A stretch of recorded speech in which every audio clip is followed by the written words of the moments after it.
The art of beekeeping is a complex one that can be learned with a little research and a lot of dedication. Two East Texas students are finding out just how important honeybees are to the environment and to the sustainability of life.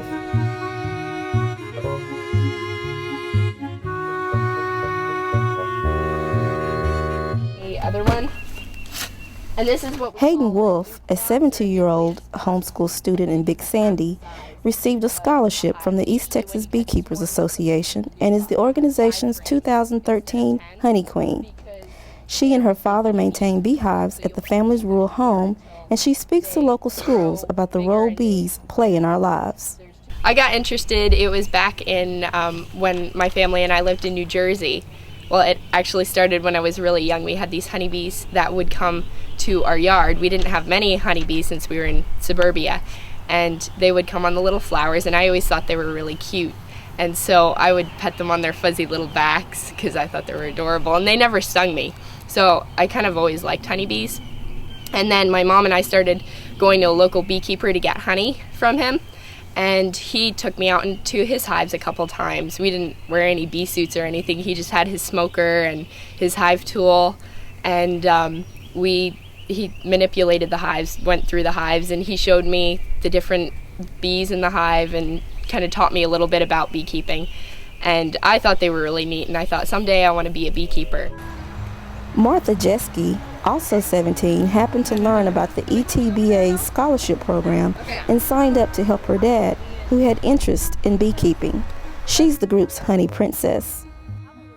It all began about 3.5 years ago when every year my family goes to the East Texas State Fair in Tyler, and the East Texas Beekeepers Association has a booth there, and so my dad was especially interested talking with me about how important bees are to pollination. I was interested in bees, but didn't want to commit to being a beekeeper, and I was more just doing it for my dad and kind of hoping that maybe after I started keeping up the bees I could kind of pass it on to him. And then I got the beehive, and it was really interesting to be able to see everything that I had learned about in the book, and we had tests and all the stuff that I had studied about. Actually, the bees were living it out, and to be able to see them doing all the different jobs that I learned about and see all the different glands and parts of their bodies and things like that, and the way they worked and how interesting it was, it really made me excited about it. One thing that I find really interesting is the way that they make their honeycomb. You know how you'd think that the honey would just kind of drop out of the cells. However, the bees know to tilt that cell up at just the right angle so that that nectar doesn't pour out of the cells. And to me, it's one of the many amazing things about a beehive, because no one ever told them to tilt those cells up, but they automatically know it. And it really just goes to prove that that God made honeybees, because they are.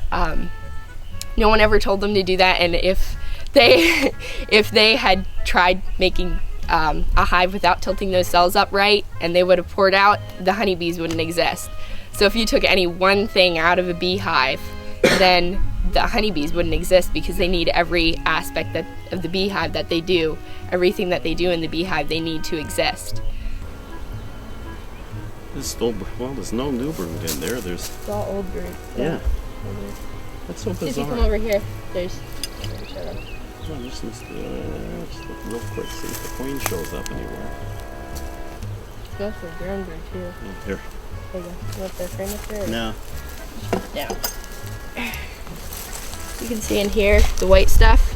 It looks like little caterpillars almost. That's the larva. Oh, there goes a hive beetle actually. In a second. There's a hive beetle right in that cell there.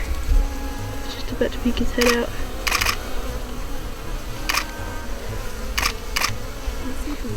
The worker bees can live during the summer. It kind of depends what time of year it is. During the summer they can live for about 4 to 6 weeks, and then during the winter they may live for up to 3 months, because they're not they're just inside of the hive, they clump in a cluster around the queen, and they'll basically shiver to keep themselves warm during the winter, so they're not really going out of the hive.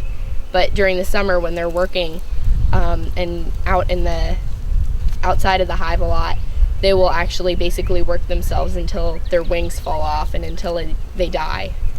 Oops. First of all, I think it's really important because there's so many really wise old people in the beekeeping club especially who have a whole bunch of knowledge, because they're the ones who started keeping bees when it was all easy and it was just watch the bees, make sure they're doing okay, and then harvest the honey in the summer. And they had to adjust when all the pests started coming in, the small hive beetle and the wax moth and the varroa mite and the tracheal mite and all these brood diseases and spores from Europe. They're the ones who've adjusted, and they have all that wisdom. They know about how the bees work and how the native bees used to be and things like that. And it's really important for young people to be able to come into the beekeeping clubs and get involved now, so they can learn those things from these older beekeepers who are going to not be there for the next generations. Both girls assert that it's important for the youth to appreciate and become interested in beekeeping. They say a new generation has to aim to produce a vibrant honeybee population.